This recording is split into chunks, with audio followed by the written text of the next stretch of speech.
बेटा हमारे पास सबसे पहले डेटा की देखते हैं टाइप्स कितनी होती है। हमारे पास दो टाइप के डेटा होते हैं। First one is known as ungroup data.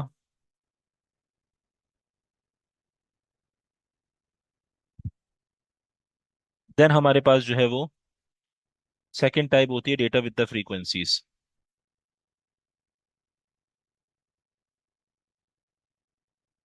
Data with the frequencies के अंदर दो टाइप के और डेटा हमारे पास आ जाते हैं। एक आपके पास जो होता है जिसमें आपके पास अनग्रुप डेटा विद फ्रीक्वेंसीज है, और यहाँ पे ग्रुप डेटा विद फ्रीक्वेंसीज।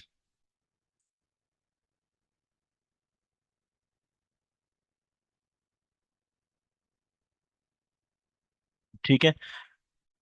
सबसे पहले बात करते हैं अनग्रुप डेटा। अनग्रुप डेटा कौन सा वाला होता है?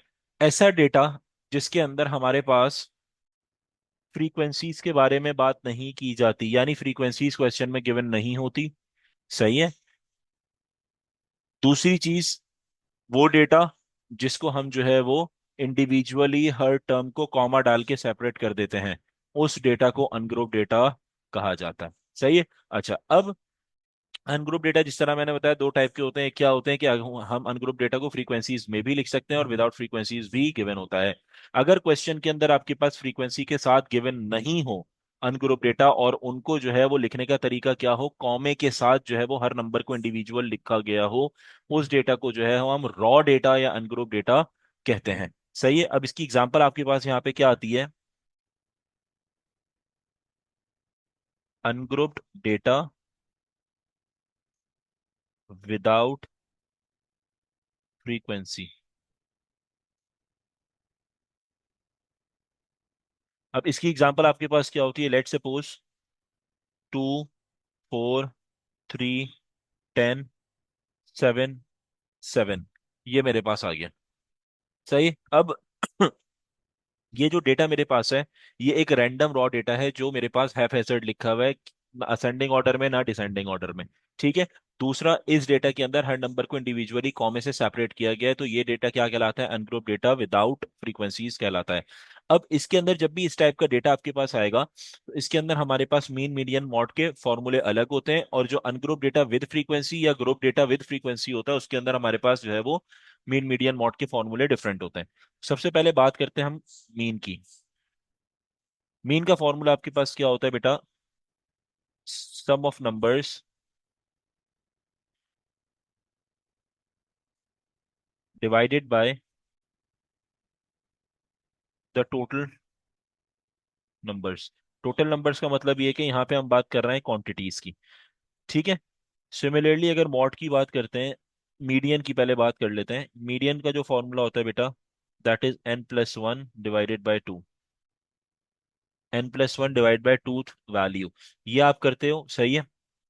अच्छा, अब जब आप जो है वो यहाँ पे n+1 divide by tooth value करते हो, तो ये आपको पोजीशन बताता है, पोजीशन ऑफ द वैल्यू बताएगा। सही है। अब वैल्यू कैलकुलेट करने के लिए आपने जो नेक्स्ट स्टेप है वो परफॉर्म करना होता है, वो ये होता है, you have to arrange data in ascending order. Ascending order में डेटा को अरेंज करोगे। सही है। जब डेटा अरेंज हो जाएगा तो फिर आप एग्जैक्ट अपनी जो है वो वैल्यू फाइंड आउट कर सकते हो। ठीक है, ये तरीका होता है मीडियन के लिए। If you talk about mod, तो मॉड आपके पास किस तरीके से कैलकुलेट किया जाता है? मॉड का फॉर्मूला हमारे पास होता है मोस्ट रिपीटेड वैल्यू। जो सबसे ज्यादा रिपीट की गई है, रिपीट हुई है वैल्यू डेटा में, वो आपके पास मॉड कहलाता है। लेट से इनकेस अगर कोई ऐसी वैल्यू है जो रिपीट ही नहीं हुई, सही है, जो मेरे पास तमाम वैल्यूज जो है वो एक ही क्वांटिटी में मौजूद हैं। फॉर एग्जांपल अगर मैं बात करता हूँ, मेरे पास जो है वो तीन वैल्यूज है, 1, 2, 3 डेटा के अंदर, और हर वैल्यू को दो दो दफा लिखा गया है। सही है। तो यहाँ पे आपके पास जो है वो, क्योंकि डेटा में वैल्यूज इक्वली जो है वो लिखी गई हैं, तो इसमें आपका कोई मॉड नहीं होगा, तो आप नो मॉड लिखोगे। लेकिन अगर कहीं आपको एक या एक से दो वैल्यूज जो है वो डेटा में ज्यादा नजर आ जाए, तो फिर वो आपका मॉड नजर आएगा, मॉड कहलाएगा। ठीक है बेटा। अच्छा, अब आते हैं सबसे पहले क्वेश्चन नंबर 1 पे जो आपके सामने लिखा हुआ है 2 4 3 10 7, 7। इसके अंदर आपने क्या करना है, अपनी फाइंडिंग्स करनी है। सबसे पहले क्या करोगे, मीन कैलकुलेट करोगे। इसी क्वेश्चन को पिक कर लेते हैं। मीन कैलकुलेट करने के लिए हमने जिस तरह देखा कि हमारे पास फॉर्मूला क्या आता है, sum of the numbers divide by the quantity which is basically the total numbers. तो ये हो जाएगा बेटा मीन इक्वल्स 2 + 4 +3 + 10 +7 +7 डिवाइडेड बाय, अब टोटल क्वांटिटी कितनी है मेरे पास, 6। 1 2 3 4 5 6, टोटल 6 आ गया। अब इसे आप सिंप्लीफाई करोगे तो ये हो जाएगा बेटा 4 + 2 6, 6 + 3 9। ठीक है, 9 + 10 कितना हो गया हमारे पास, 19। 19 + 14 which is equals 33। 33 divided by 6 which will give you 11/2 which is 5.5। तो मीन आपका जो है वो क्या कैलकुलेट हो गया, 5.5 आ गया यहाँ पे। अब आपने क्या करना है, मीडियन फाइंड आउट करना है। तो मीडियन कैलकुलेट करने के लिए पहला काम क्या होगा, n+1 डिवाइडेड बाय 2। तो n यहाँ पे क्या है, n is basically the total quantity. सही है, तो ये आपके पास हो जाएगा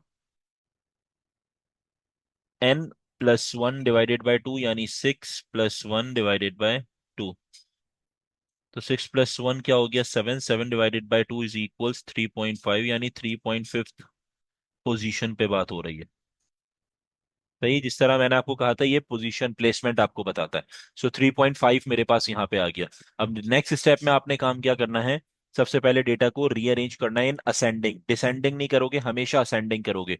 असेंडिंग ऑर्डर में रीअरेंज करोगे डेटा को तो आपके पास हो जाएगा 2 3 4 7 7 एंड 10।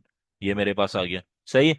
अब आपने ये देखा यार 3.5 कहाँ लाया करेगा, 3.5 जो है वो लाया करेगा 3 और 4 के बीच में, यानी थर्ड प्लेसमेंट और फोर्थ जो वैल्यू है, इन दोनों के बीच में यहाँ पे मेरे पास जो है वो डेफिनेटली कहीं 3.5 जो है वो लाई कर रहा होगा। अच्छा, अब यहाँ पे मुझे वैल्यू अपनी फाइंड आउट करनी है, क्योंकि ये 3.5 पोजीशन है लेकिन अभी मुझे वैल्यू नहीं मिली। वैल्यू कैलकुलेट करने के लिए क्या करोगे, जो थर्ड पोजीशन और फोर्थ पोजीशन पे इन दोनों को एडअप कर लो। तो थर्ड और फोर्थ पोजीशन पे क्या है मेरे पास, यहाँ पे ये मीडियन फाइंड आउट हो रहा है। तो थर्ड और फोर्थ पोजीशन पे क्या है, 4 + 7 डिवाइडेड बाय 2 कर लोगे। सही है। तो 4 + 7 आपके पास क्या हो जाएगा बेटा, 11। 11 डिवाइड बाई 2, तो आंसर आपके पास आएगा 5.5। तो यहाँ पे आपके पास मीन और मीडियन जो है वो कोइंसिडेंटली दोनों के दोनों 5.5 के बराबर आ गए यहाँ पे। ठीक है। जब भी वैल्यू मेरे पास इन बिटवीन लाई करेगी, जैसे यहाँ पे 3.5 आया है, तो आपने क्या करना है, डेटा को रीअरेंज करना है इन असेंडिंग ऑर्डर। असेंडिंग ऑर्डर में रीअरेंज करने के बाद आपने देखा कि 3.5 लाई करेगा थर्ड एंड फोर्थ प्लेसमेंट के बीच में, थर्ड और फोर्थ पोजीशन के बीच में। तो उसके अंदर जो थर्ड पोजीशन पे जो वैल्यू है और फोर्थ पोजीशन पे जो वैल्यू है, दोनों को एड अप करोगे और डिवाइडेड बाय 2, हमेशा डिवाइडेड बाय 2 करोगे। सही है, जो भी वैल्यूज हो, what ever will be the values, आपने हमेशा डिवाइड बाय 2 करना है और आपके पास आंसर आ जाएगा 5.5। अब आपने मॉड फाइंड आउट करना है। मॉड कैलकुलेट करने के लिए हमने ये पढ़ा था कि मोस्ट रिपीटेड वैल्यू। तो डेटा में आइडेंटिफाई करो कि यहाँ पे कौन सी ऐसी वैल्यू है जो सबसे ज्यादा रिपीट हुई हुई है। ये अरेंज हुआ हुआ है डेटा। तो 7 is basically the value which is repeating most. सही, 2 दफा 7 आया, बाकी हर नंबर एक एक दफा आ रहा है। 2 एक दफा है, 3 एक दफा है, 4 एक दफा है, 10 एक दफा है, लेकिन 7 यहाँ पे 2 दफा आ रहा है। तो मोस्ट रिपीटेड वैल्यू क्या है यहाँ पे, 7 है। सो आंसर मॉड का जो हो जाएगा वो क्या हो जाएगा बेटा, 7 हो जाएगा।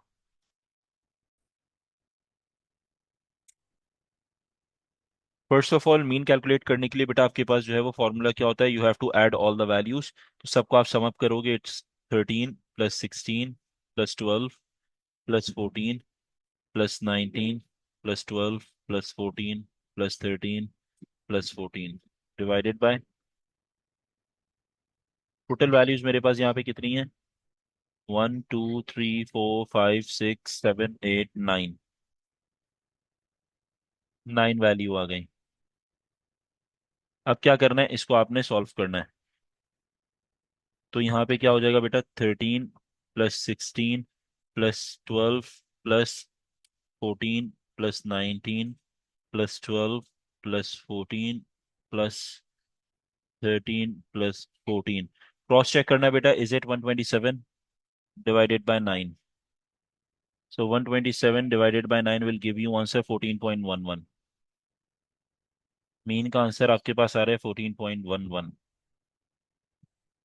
क्रॉस चेक जरूर करना बेटा वैल्यूज को अपनी, ठीक है। अब आपने जो करना है वो नेक्स्ट क्या है, मीडियन कैलकुलेट करना है। मीडियन कैलकुलेट करने के लिए सबसे पहले फॉर्मूला क्या लगेगा, n+1 डिवाइडेड बाय 2। और n क्या है यहाँ पे, जिस तरह मैंने आपको बताया, n is basically the total quantity. किस चीज को बताते हैं, टोटल क्वांटिटी।